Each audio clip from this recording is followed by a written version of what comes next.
Bonsoir les amis, nous sommes le vendredi 28 avril 2017 et ce soir nous accueillons Monsieur Yves Simkovitch. Bonsoir. Bonsoir Farouk. Vous êtes le chef du pôle psychiatrie à l'hôpital de Cayenne. Tout à fait. Qu'est-ce qui se passe? Expliquez-nous ce qui se passe. Il y a eu un protocole d'accord Oui. stipulant qu'une aide conséquente serait attribuée à la santé en Guyane. Le porte-parole du collectif a signé en disant qu'il y avait deux grands gagnants de cet accord, le pôle éducation et le pôle santé. Or, aujourd'hui, il y a encore une grève à l'hôpital de Cayenne, animée par l'UTG Santé. Qu'est-ce qui se passe?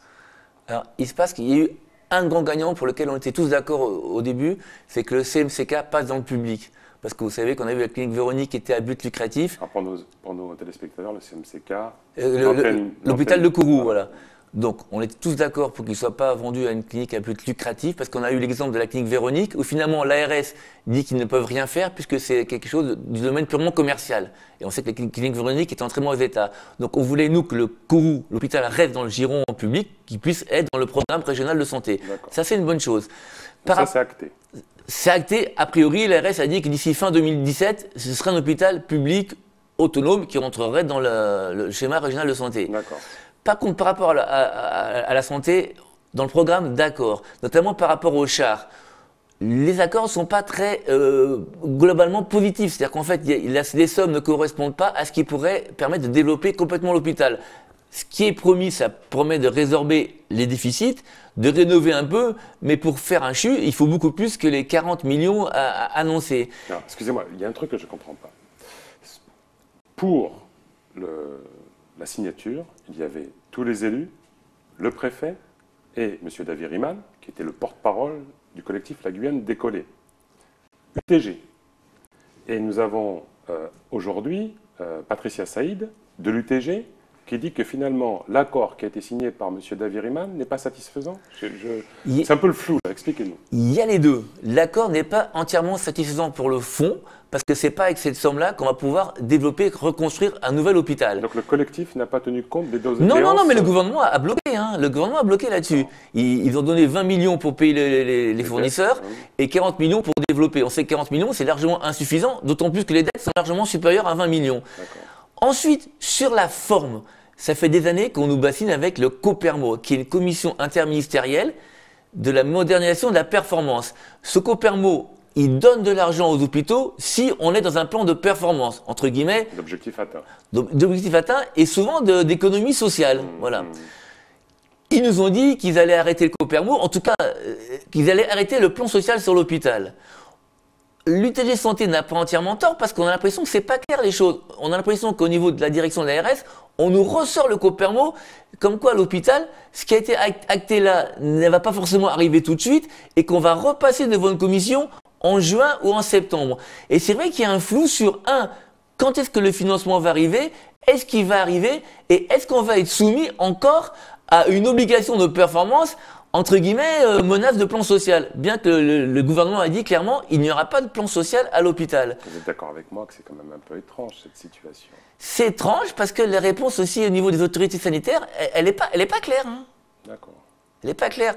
Et donc, on ne sait pas exactement quand la somme va arriver, qu'est-ce qui va se passer et comment la modernisation de l'hôpital. Actuellement, il y a pas mal de projets qui sont sur l'hôpital. Mais on nous dit que c'est sous réserve que ce soit accepté à ce mystérieux COPERMO qui se passe à Paris, alors que nous, on pensait que finalement, c'était acté.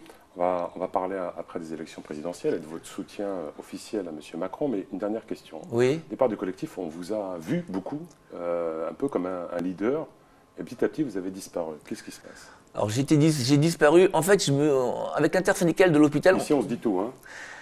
Alors, vous avez subi des menaces? Pas du tout. Mais c'est vrai que j'ai peut-être un peu trop parlé, notamment j'avais communiqué pas mal sur le handicap, la nécessité de ne pas oublier le handicap dans les collectifs, ça m'a été reproché. Pourquoi? Parce que je n'avais pas à communiquer tout seul, alors que je pense que c'était mon domaine de compétence, et voilà. Et donc j'ai fait ce que je ressentais. Aussi au début, j'ai beaucoup communiqué pour que les gens laissent passer tous les personnels de santé, les médicaments sur les barrages. Et d'ailleurs, tout le monde m'a demandé de communiquer là-dessus au début. Et puis ensuite, ça s'est un peu calmé. C'est calmé parce qu'il y a pas mal de gens qui finalement ont mis du temps à rentrer dans le mouvement et après sont devenus très activistes. Alors que nous, avec l'intersyndicale, on a démarré le mouvement très tôt. Bon, pour rien vous cacher, ça faisait des semaines qu'on était en contact avec les socio-professionnels. On savait que ça allait démarrer. Et le 20 mars, donc très tôt, on a fait un préavis de grève avec l'intersyndicale de l'hôpital. Non pas forcément pour rentrer en grève, mais pour dire qu'on était solidaires du mouvement qui allait s'engager.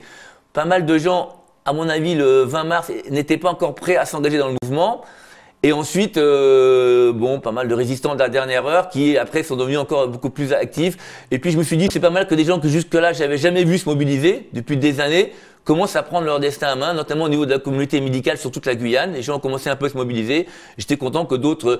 Je me suis un peu, entre guillemets, sacrifié. Je savais que ça passerait pas ce préavis de grève le 20 mars, mais il fallait qu'on le fasse pour se prononcer pour le mouvement qui allait s'engager. Ensuite, toute la Guyane, au niveau médical, a pris le relais, voilà. Vous n'êtes plus gréviste, là?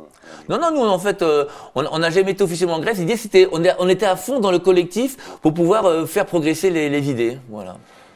Pourquoi Macron, Monsieur Simkovic? Macron, alors je l'ai dit sur les réseaux sociaux, il me semble que c'est un peu comme le printemps guyanais, quoi. Vous avez les yeux qui brillent en parlant de lui, ça fait peur, allez-y. Non, l'idée, moi, bon, ça fait des années que je suis en politique, j'étais signature du programme commun en 1972, porte de Versailles. L'idée, moi, je suis quelqu'un qui veut... Marseille doit se retourner dans sa tombe.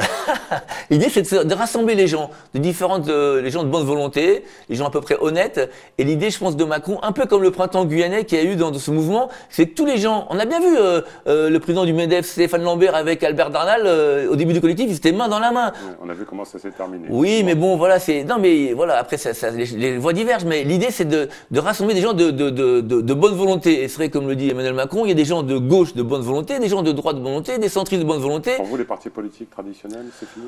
Tout le monde sait que franchement, entre peut-être Emmanuel Macron et Alain Juppé, même si voilà, les différences, elles sont pas énormes. C'est au niveau de la fibre sociale, la fibre humaniste, font que des gens de gauche et de droite, de bonne volonté, peuvent, et surtout, c'est vrai qu'en Guyane, ça peut paraître difficilement concevable, mais la fibre européenne, pour avoir vécu, mes parents de ça, les guerres en Europe, ça fait quand même, à part la Yougoslavie, ça fait quand même des dizaines d'années qu'il n'y a pas de conflit majeur en Europe.